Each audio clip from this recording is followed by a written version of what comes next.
according to the Institute of Medicine, medication errors are the leading cause of medical mistakes in the United States. Wow. And 2/3 of all medication errors occur at the time of self-administration. So making sure that patients understand how to use the medication and understands the proper techniques for using the medication is absolutely critical. And making sure that, you know, once they walk out the door, 50% of people forget what you just told them. And by having a resource that they can come back to once they get home is really, really important. And for family members too. I mean, I would like to think that my kids will look out for me when I maybe get to the point where I'm not as sharp. Although your example of what, you know, you didn't take something exactly properly and had to go back and learn how to do it after reading all the inserts just shows that it can happen to anybody, any age. What percentage of people in America are lacking in English proficiency? The U.S. Census Statistics says it's about 8.7%, which represents about 26 million people in the United States. And a significant portion of them would be people who are older because they're generally the ones who take the most medication. That's correct. So that the older people tend to, if they've immigrated here, to be even less likely to be learning proficiency in English like the younger generation are. That's correct. Wow. Do you see this down the road being mandated?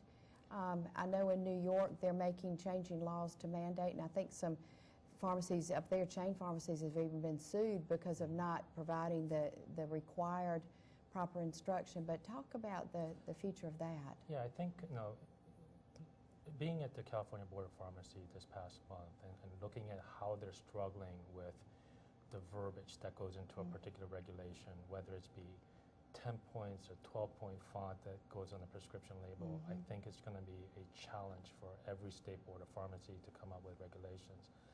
I think what's going to be more important is the market-driven forces, that you know, the supermarket pharmacies and the retail chain pharmacies are going to need to understand that a significant portion of their customers need a service like this. So I think those ones that are going to be the leaders in providing services to their non-English speaking patients are the ones that can attract more customers. And I think when the other stores see that, I think that's what's going to drive adoption of products like this. And what are the languages, 8 languages currently are available with this product, with Meducation? It's English, Spanish, Korean, Mandarin, Cantonese, Russian, and Arabic. And how do you get those onto this product? I mean, do you have interpreters who are reading the information? That takes a long time to set up new languages, doesn't it? Actually, it only takes us about 2 months to add another language. Okay. We send our English phrases to an agency that has 3 individuals looking at it, a translator, reviewer, editor. They send it back to us, and then we send it to a second agency that has to agree with the first, and that's considered best practice in the industry. And beyond the fact that as a person involved in pharmacy, we want people to get the best outcome, from a liability perspective, to show that we would care enough to avail this safety measure is huge. How can people get more information about it? They can come to www.meducation.com, and there's a link to sign up if they want more information. Okay, and we'll put that on the screen. Dr. Lee, thank you very much. Thank you very much. Really, and keep on going. Yay, North Carolina product, too. Pleasure to meet you. Thank you, and thank you for joining us. Have a great day. We'll see you next week.